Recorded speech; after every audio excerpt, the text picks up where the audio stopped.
Bonjour et bienvenue dans cette nouvelle vidéo d'Alform de la formation Cisco CCNP encore 350-401 de la section commutation. On va voir dans cette vidéo la construction de la topologie STP. Cette section se concentre sur les commutateurs logiques qu'ils utilisent pour créer une topologie STP. Alors pour faire une élection du pont racine, nous avons ces 5 switches qui sont interconnectés entre eux. Et là, on va faire de l'accent sur le VLAN 1, sachant que le switch W1, le switch 2, le switch 3, d'accord? Là, c'est la disposition des switches qu'on a dans cette topologie. Et le dernier, c'est le switch 5, d'accord? Il faut savoir aussi que les VLAN 10 et 20 et 90 existent également sur le switch 1. Le switch 1, il est défini comme pont racine. La première étape avec le STP consiste à identifier le pont racine lorsqu'un commutateur s'initialise. Alors, tous les commutateurs, quand elles se démarrent, il suppose qu'il s'agit du pont racine et utilisent l'identifiant du port local comme identifiant du pont racine. C'est-à-dire, ils vont utiliser leur propre port. Et après ça, il écoute ensuite les PPDE de configuration de son voisin et effectue certaines opérations. Et là, à chaque fois, il reçoit une trame et cette trame-là, elle est reçue par le switch voisin. Voilà, elle est examinée.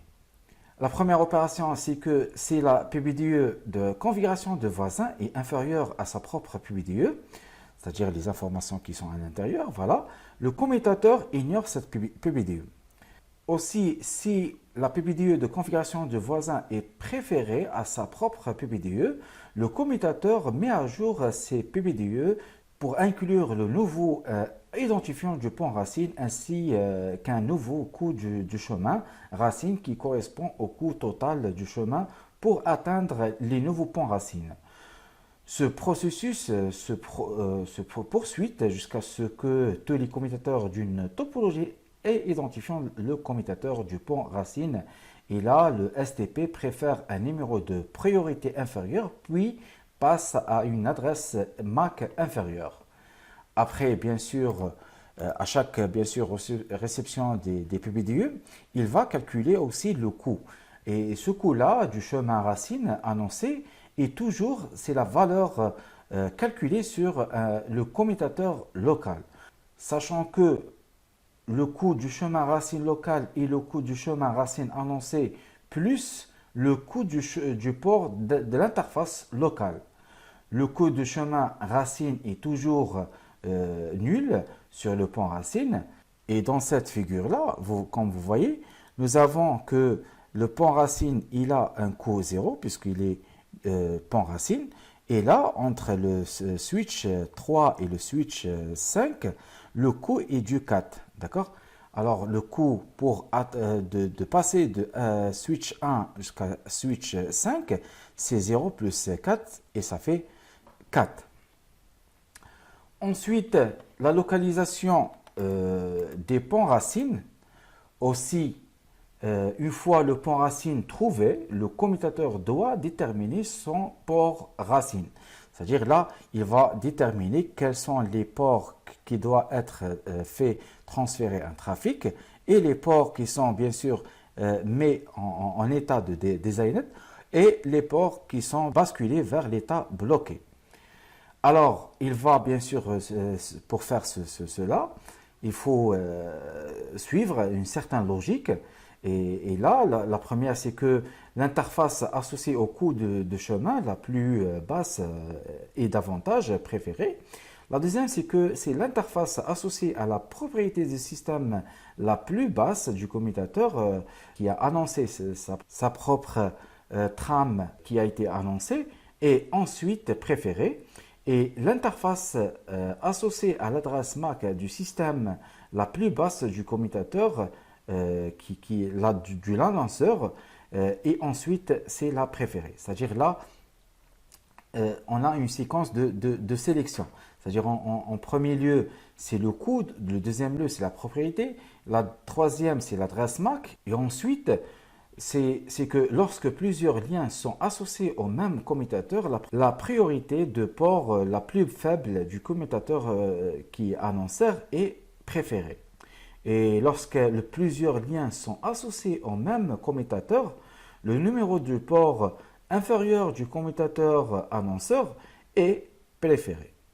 Alors, comme vous voyez, là, il y a une sélection. Nous avons le DP, c'est le Designated Port, le RP, c'est le Root Port, et on a le B, c'est le statut bloqué du port. Alors, comme vous voyez, le pont racine, les deux ports sont Designed, d'accord? Et là, nous avons le switch 2, il a les trois liens. Alors, entre le switch du S1, le pont racine, il a le port root port. Le deuxième, entre le switch 2 et le switch 4, c'est le Designed. Et le troisième, c'est aussi le Designed. D'accord? Et là, comme vous voyez, c'est par rapport aux adresses MAC qu'ils ont. D'accord? C'est l'adresse MAC la plus inférieure qui est la préférée. Alors pour cela, après faire la localisation des ports racines, on va faire la localisation des ports racines. Pour cela, on a la commande show spanning tree root pour vérifier l'ID racine et le port racine. On a exécuté cette commande-là sur les quatre switches restantes. C'est le switch 2, switch 3 et switch 4 et le switch 5. Et on trouve que l'adresse MAC du ID pont racine, c'est la même pour chaque VLAN. D'accord? Et là, c'est-à-dire la sélection, elle est décidée pour que le switch 1 sera le pont racine. Après ça, après la sélection des routes ports pour chaque switch et la sélection du pont racine, les autres switches vont avoir une autre sélection de leurs ports, des restes des ports, puisque après la sélection du port de route port, d'accord? Là, après ça, voilà, après ça, les autres ports sont tous en Designed, d'accord? Sont tous Designed, voilà, Designed port. Là, c'est le Designed port, là, c'est Designed port, d'accord? Et tous ces ports-là, ils vont être passés à notre sélection, puisque ce n'est pas possible d'avoir un lien avec deux switches voisins avec le même statut Designed, d'accord? Et là, ce n'est pas possible, sinon ça va créer des boucles.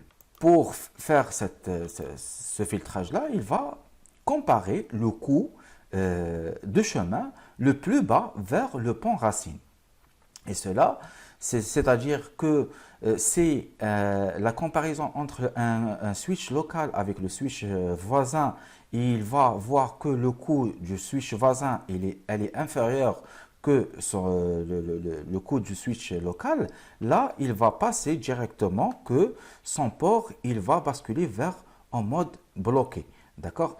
Et là, ça finit la sélection. Mais s'ils ont le même coût pour arriver au pont racine, là, il va passer à une autre sélection. Et là, c'est la sélection, après avoir vu le coût, ils vont comparer leur priorité du système du commutateur pour chaque commutateur. Là, la comparaison aussi se fait bien sûr avec le switch local et le switch voisin. Et si la priorité du switch voisin, elle est inférieure que du switch local, là aussi, il va ignorer et il va prendre en considération la priorité du switch voisin et bloque son interface et laisser l'autre port comme Designed. Mais si le cas où la priorité elle est la même des deux switches voisins, là, ils vont passer à une autre comparaison qui est la comparaison avec l'adresse MAC locale avec l'adresse MAC de switch voisin. Et si cette adresse MAC elle est inférieure du switch voisin, elle est inférieure par rapport au switch local, là aussi il va bloquer son lien et laisser le designated port comme état pour le lien du switch voisin. Mais dans notre cas, comme vous voyez, ce n'est pas le cas. Là aussi, on a le même coût pour aller au pont racine. Aussi, on a la même priorité, mais comme vous voyez, nous avons que l'adresse MAC du switch 2, d'accord, elle est inférieure du switch 3, d'accord. Il va bloquer le port qui est du switch 3, et il va laisser le port désigné du switch 2. Après ça, on va voir quelques vérifications, quelques commandes qui vérifient ces informations-là. On a la commande show spanning tree et on met l'ID du VLAN, VLAN avec l'ID bien sûr. Après avoir exécuté cette commande sur le switch 1, on voit qu'il n'y a pas de coût, puisqu'on a déjà dit que le coût pour le spanning tree sur le switch de pont racine, il est nul. Alors, on voit qu'il n'y a pas, et on détermine que le route ID, c'est le même, le bridge ID, et l'adresse MAC, c'est la même, puisque c'est le même switch qui a été sélectionné en tant que pont racine. Si on peut voir ça sur notre switch, c'est avec bien sûr la même commande, c'est le switch 2, on voit que le coût pour le switch 2, c'est 4. Et le port, bien sûr, pour aller au pont racine, c'est le port Gigabyte 101. D'accord? Et là, le hello time, on peut avoir aussi le age, il est de 20 secondes. Et le forward delay, il est de 15 secondes. Et on voit aussi que la priorité, elle est la même sur tous les switches. Et le ID du pont racine, c'est pas la même ID, c'est pas la même adresse MAC qu'on va avoir pour le bridge ID du switch local. Sachant que nous avons quelques informations supplémentaires, c'est le P2P. Ce type de port se connecte à un autre périphérique réseau qui indique par exemple un switch ou un PC. On a aussi le bridge P2P, c'est-à-dire que ce type de port spécifie que c'est un type de port fast et activé dans ce port-là. Aussi, on a une petite remarque par rapport à ça, c'est que si un VLAN est manquant sur un port de jonction, alors on doit vérifier la configuration de port de jonction pour plus de précision. Voilà.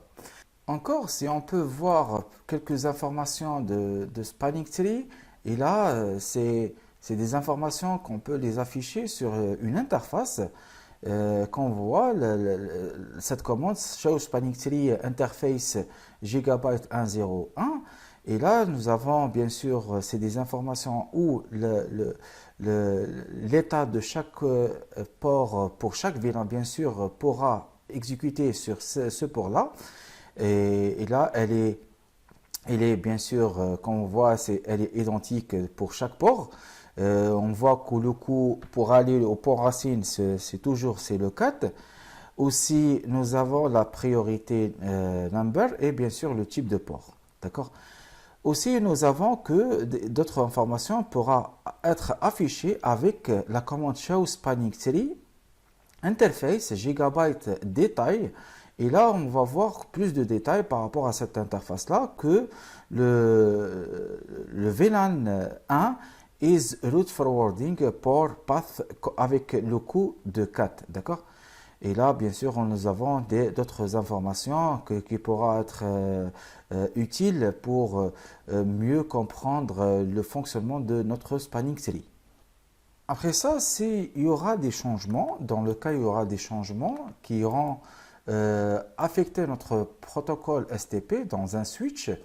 Comme vous voyez, si les PDE circulent toujours du port racine vers les commutateurs du périphérique, à moins qu'il y ait des changements dans la topologie, le commutateur est détecté un changement d'état de lien envoyé, une BBDE de notification de changement de topologie, c'est la TCN, vers les ponts racines en dehors de son route port.